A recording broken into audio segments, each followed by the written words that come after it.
नमस्कार, आप देख रहे हैं न्यूज 18 बिहार झारखंड का डिजिटल प्लेटफॉर्म। मैं हूं शुभे मिश्रा आपके साथ। आज बिहार में अंतरिम बजट पेश किया गया है। विधानसभा में जब वित्त मंत्री सम्राट चौधरी पहुंचे तो उन्होंने आज 3.17 लाख करोड़ रुपए का बजट पेश किया और इस बजट में सबसे ज्यादा खर्च 60,000 करोड़ से भी ज्यादा खर्च शिक्षा के ऊपर और साथ ही साथ 20,000 करोड़ से ज्यादा खर्च स्वास्थ्य के ऊपर किया गया है। लेकिन इन सब के बीच जब बजट पेश किया जा रहा था तो एक शब्द जो वित्त मंत्री सम्राट चौधरी ने कई बार दोहराया वो था महिला। यानी कि महिलाओं को लेकर इस बजट में बहुत कुछ खास रहा।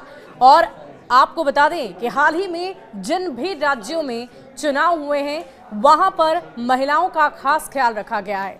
चाहे हम देश के प्रधानमंत्री नरेंद्र मोदी की बात कर लें या बिहार के मुख्यमंत्री नीतीश कुमार की बात कर लें या फिर हाल ही में हुए दिल्ली में विधानसभा चुनाव की बात करें या झारखंड में हुए विधानसभा चुनाव की बात कर लें, हर जगह महिलाओं को फोकस करते हुए बहुत सारी योजनाओं का ऐलान किया गया। हालांकि इस बजट में योजनाओं को लेकर तो चर्चा नहीं की गई, लेकिन कई महत्वपूर्ण ऐसी चीजों की शुरुआत करने की बात नीतीश सरकार की तरफ से की गई है इस बजट में, जिसका सीधा लाभ हर रोज की जिंदगी में महिलाओं को होने वाला है। आपको ये भी बता दें कि इस बजट में बहुत सारी खास बातों का खास ख्याल रखते हुए बजट को पेश किया गया है। पहले से ही इस बात की चर्चा की जा रही थी कि महिलाओं के साथ साथ युवा और साथ ही साथ किसान और स्वास्थ्य को लेकर खास फोकस बिहार सरकार का रहने वाला है इस अंतरिम बजट में, और कुछ वैसा ही देखने को मिला है। महिलाओं के लिए चाहे हम पिंक टॉयलेट की बात कर लें या फिर पिंक बसों की बात कर लें या चलंत जिम की बात कर लें, बहुत सारी ऐसी खास योजना खास तैयारी बिहार सरकार की तरफ से की गई है, जिसके अंतर्गत महिलाओं की जिंदगी में एक बड़ा बदलाव बिहार में देखने को मिलेगा। क्या क्या योजना, क्या क्या नई बातें बिहार सरकार की तरफ से इस खास बजट में की गई है, अंतरिम बजट में की गई है, चुनाव से पहले महिलाओं को क्या बड़ा तोहफा दिया जा रहा है, इसकी पूरी चर्चा करेंगे। लेकिन इससे पहले हम आपको ये भी बता दें कि एक तरफ जहां झारखंड में मैया सम्मान योजना, इसके साथ साथ लाडली बहन योजना, महिला सम्मान योजना, अलग अलग राज्यों के चुनाव में आपने देखा कि इन योजनाओं के तहत अलग अलग राजनीतिक दलों ने चुनाव को जीता है, तो दूसरी तरफ नीतीश सरकार ने भले ही योजनाओं की चर्चा ना की हो, लेकिन विपक्ष की तरफ से माई बहन योजना की चर्चा जरूर की गई थी। लेकिन आज इस अंतरिम बजट में बहुत सारी खास बातों का ख्याल रखते हुए महिलाओं को बहुत कुछ दिया गया है, बहुत बड़े बड़े तोहफे दिए गए हैं।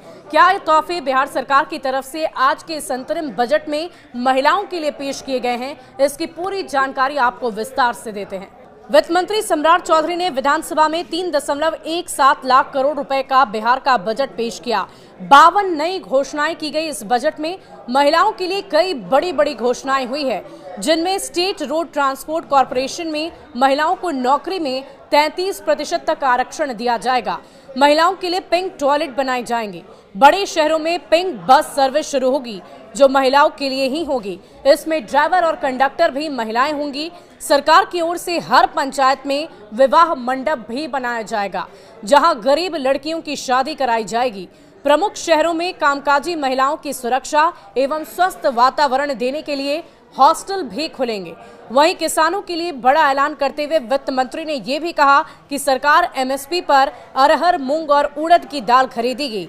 हर ब्लॉक में कोल्ड स्टोरेज खोले जाएंगे। खास बात हम आपको ये बता दें कि सदन में सम्राट चौधरी ने यह भी बताया कि राजकोषीय घाटा निर्धारित सीमा से 3% नीचे है। मौजूदा वर्ष से अगले साल का बजट 38,000 करोड़ अधिक का है। आर्थिक सेवा में 25,262 करोड़ रुपए का प्रस्ताव किया गया है। बिहार स्टूडेंट क्रेडिट कार्ड के लिए 1,000 करोड़ तय किए गए हैं।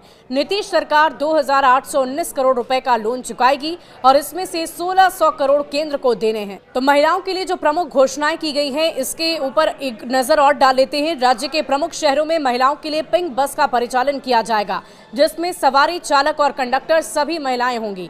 महिला चालकों को ई रिक्शा एवं 2 पहिया वाहन के व्यावसायिक परिचालन हेतु क्रय करने पर नगद अनुदान का प्रावधान किया जाएगा। राज्य के प्रमुख शहरों में महिला वाहन परिचालन प्रशिक्षण केंद्र की स्थापना की जाएगी, जिसमें प्रशिक्षक भी महिलाएं ही होंगी। और साथ ही साथ हम आपको ये भी बता दें कि चलंत जिम यानी कि विल जिम का संचालन राजधानी पटना में किया जाएगा, जहां महिलाओं के स्वास्थ्य को देखते हुए ऐसा कदम उठाया गया है। यानी कि कुल मिलाकर आप समझ सकते हैं कि इस बजट में महिलाओं की बल्ले बल्ले हो गई है। बिहार के महिलाओं को खास तोहफा इसलिए दिया जा रहा है क्योंकि आगामी कुछ ही महीनों में बिहार में विधानसभा के चुनाव हैं और हर जगह ये देखा गया है कि आधी आबादी चुनाव में एक बहुत बड़ी जिम्मेदारी को निभाती है और वही कहीं ना कहीं निर्णायक भूमिका में भी आती हुई नजर आ रही है। भारी संख्या में महिला अपने घरों से बाहर निकलती हैं और अपने मताधिकार का प्रयोग करती हैं और इसीलिए नेतागण भी इस बात का खास ख्याल रखते हैं। खास करके बिहार के मुख्यमंत्री नीतीश कुमार की बात कर दें तो उनके कोर वोटर्स आधी आबादी मानी जाती है। पहले भी आपने देखा होगा कि कई सारी योजनाएं, पोशाक योजना की बात कर ले, साइकिल योजना की बात कर ले, ये तमाम योजनाएं बिहार सरकार की तरफ से महिलाओं को केंद्र में रखते हुए चलाई गई थी और आखिरकार इसी योजना के अंतर्गत महिलाओं का और भी ज्यादा खास ख्याल आगामी विधानसभा चुनाव से पहले रखा गया है और इस अंतरिम बजट में खास तोहफा महिलाओं को दिया गया है। तो जितनी भी महिलाएं इस वीडियो को देख रही हैं, उन्हें इन योजनाओं से कितना लाभ मिल सकता है, उन्हें क्या लगता है कि वाकई ये जो नए नए तोहफे बिहार सरकार की तरफ से दिए गए हैं इनसे वो लाभान्वित होंगी, इसका कितना फायदा आपको मिलेगा, हमें कमेंट सेक्शन में लिखकर जरूर बताइएगा। शुक्रिया।